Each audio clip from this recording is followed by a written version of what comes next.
¿Vale la pena leer El hombre en busca de sentido de Viktor Frankl? En este video te lo cuento. Aquí vamos a resumir de qué trata el libro, a dar algunos aspectos positivos, algunos aspectos negativos, una opinión personal que aprendí del libro y qué ventajas o desventajas tienen con respecto a otros libros de su clasificación. Muy bien, el libro que yo tengo presenta esta portada. El hombre en busca de sentido, escrito por Viktor Frankl, un psiquiatra que por cosas del destino fue llevado a un campo de concentración. Gracias a esa situación, el autor escribe este libro. Veamos de qué se trata. El libro se divide en dos secciones. La primera sección te habla sobre las tres fases que pasa un prisionero en un campo de concentración. La primera fase es la fase de shock. ¿Pero en qué consiste esta fase? El autor plantea en su libro que todo prisionero pasa por esta fase, considerando que al momento de llegar a ese campo de concentración, cree que por alguna extraña razón, algo milagrosamente lo va a salvar. El subconsciente del prisionero no está centrado en el presente, sino que se ubica en el pasado o el futuro. Es decir, pensando lo que vivió anteriormente o en qué momento va a finalizar esa situación, descuidando por completo su estado presencial. La segunda fase es la carencia emocional, que debo confesar que tiene otro nombre más fuerte, pero por cosas de cuidado en estas plataformas no lo expresaré en palabras, pero supongo que ya te estás imaginando. ¿En qué consiste esta fase? Víctor plantea que un prisionero se encuentra en la segunda fase de carencia emocional cuando ocurren ciertas circunstancias éticas y morales y el prisionero no siente absolutamente nada. Un ejemplo de ello es cuando el autor del libro escribe una de las anécdotas que vivenció. Él era médico del campo de concentración, ya el último periodo que pasó prisionero. Resulta que como era médico, tú sabes que enfrentan ciertas circunstancias un poco difíciles. Y él decía que no sentía nada. Las personas se podían ir al otro lado, al cielo, al infierno, no sé, tú lo decides. Y estaba junto a los cadáveres y él escribe que no sentía nada, que eso le parecía tan normal, incluso que podía comer como si nada estuviese pasando. Y por último, la tercera fase, y es donde el autor redacta o se esfuerza, bajo mi interpretación, un poco más a describirla. Esta fase consiste en que las personas prisioneras, una vez vivenciado esas circunstancias tan comprometedoras y tan difíciles de imaginar, porque realmente si yo no leo este libro no llego a imaginarme lo que pasaran estas personas. Entonces el autor redacta que esta fase consiste en que los prisioneros consideraban y exigían que las personas le debían algo. Es decir, yo pasé por una situación bastante complicada y porque yo pasé por eso, entonces la vida y la sociedad me debe a mí por haber estado en una situación como esa. Realmente esa fase te deja mucho a pensar, a reflexionar y a considerar, porque muchas personas, incluyéndome, consideramos que cuando tenemos ciertas cosas o pasamos por ciertas circunstancias, creemos y estamos convencidos que la sociedad, la vida, nuestros padres, nuestros familiares, entre otros, nos deben, y realmente no es así.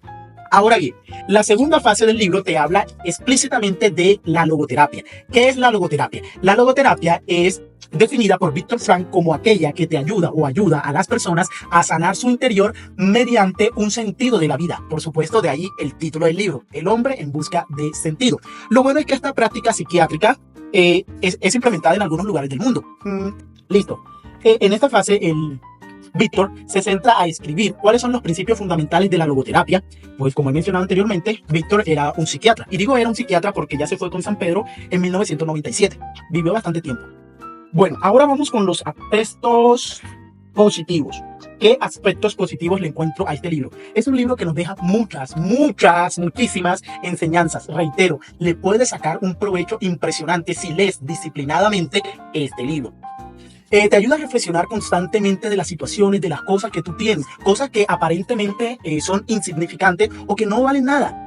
Pero ante la carencia de todo sentido, carencia emocional, carencia económica, carencia de libertad, carencia de limpieza que presentaban estas personas que describe Víctor, tú te das cuenta que eres un afortunado de la vida.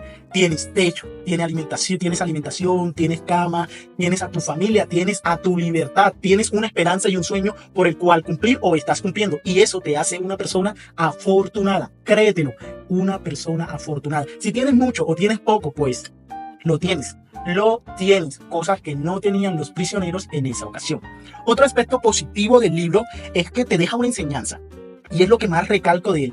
Te deja una enseñanza sobre qué sentido tiene tu vida, qué sentido le das, qué quieres lograr con ella. Y eso es extremadamente bueno. Vamos con los aspectos negativos.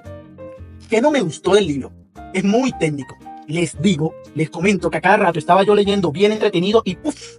Encontraba una palabra que yo no la tengo en mi léxico, no tengo conocimiento de ella y tenía que dejar el libro y buscar en Google qué significaba esa palabra. Porque si la daba por alto, puede que estuviera saltando información importante. Entonces, ese tecnicismo que maneja Viktor Frankl, pues obviamente no era un escritor, es un psiquiatra. Es algo que no es un punto bueno ante mi perspectiva, ya que limita tu público lector. No toda persona es capaz de leer este libro y no toda persona lo logra comprender a la primera. A ver, ¿qué me gustó del libro? A ver, ¿qué me gustó? Sinceramente, no es uno de mis libros preferidos, pero debo resaltar la cantidad de enseñanzas que este te deja. Te deja ciertas reflexiones sobre el valor que tienen las cosas que tú posees. ¿Cuál es el valor de tu vida? ¿Qué sentido le das a tu vida? Y esas reflexiones de verdad que a mí me parecen demasiado significativas. Otra de las cosas que me gustó es que gracias a este libro logré por lo menos entender en qué consistía la logoterapia. ¿Qué es eso de logoterapia? ¿Qué sentido tiene? ¿Qué importancia tiene ante la sociedad? Y me gustó aprender algo nuevo e interesante. Ahora, ¿qué aprendí del libro? Primero, el hombre es lo que considera ser. Esta es una de las frases que leí en el transcurso del escrito y me fascinó. Segundo, el sufrimiento deja de ser sufrimiento si se le da un motivo. Vaya reflexión. Tercero, el hombre puede afrontar muchas dificultades si logra mantener un sentido en su vida. Logra afrontar muchas dificultades si logras darle un sentido a tu vida. Interesante. Cuarto, paradoja intencional o intención paradójica. Es decir, qué significado le das o qué sentido tiene dependiendo de la perspectiva en que lo estés mirando. Quinto, aún en las condiciones más inhumanas, cada uno es libre de sus decisiones. Así que no te excuses. Es que estaba atravesando por una situación bastante complicada. A fin de cuentas es tu decisión. En la situación en la que te encuentres es decisión tuya. Así que hazte responsable de tus acontecimientos. Siguiente. Somos lo que nuestras decisiones nos convierten. Esto está muy relacionado con lo que aprendí anteriormente. Por otro lado, la vida no es buscarle un sentido. Esto es, no esperemos de la vida, más bien, ¿qué espera ella de nosotros? Si tú no le buscas un sentido a la vida, entonces míralo desde un panorama diferente. ¿Qué espera la vida de ti? ¿Qué le puedes dar a la sociedad? ¿Qué aportaciones puedes dejar al mundo? Por otro lado, vamos con... ¿Recomiendo el libro? Para ser honestos, yo no recomiendo el libro. Y puede sonar algo contradictorio porque este libro lo he leído 7 veces con esta es mi 7ª vez que lo he leído. Y me gusta, me parece interesante, no obstante, no lo recomiendo. ¿Por qué no lo recomiendo? Porque es muy técnico. Si tú no eres un apasionado por la lectura o no tienes una convicción muy determinada a cambiar tu vida, a reflexionar respecto a ello o adentrarte al mundo de la lectura, no lo hagas. No leas el libro. Primero, busca algunas lecturas que te apasionen un poco más o sean más afín a tus ideales. ¿Qué calificación le doy al libro? De verdad le doy un 6.5 de 10. ¿Por qué? En algunos momentos del libro la lectura es bastante plana, que te desconcentras muy rápido. Eso es un factor a mejorar. Ahora, ya hablé lo suficiente. Cuéntame tú, ¿has leído Viktor Frankl, El hombre en busca de sentido? ¿Qué te pareció? ¿Qué nos puedes expresar respecto a ello? ¿O qué libro te gustaría que hiciera una reseña y hablara desde mi opinión personal? Déjame saber en los comentarios y dentro de una semana posiblemente estaría realizando el video. Normalmente me tomo una semana para leer un libro y escribir sobre qué me pareció, salvo un libro que ha sido el que me he demorado 3 meses para culminarlo, que próximamente te voy a hacer el video. Nos vemos en un próximo video.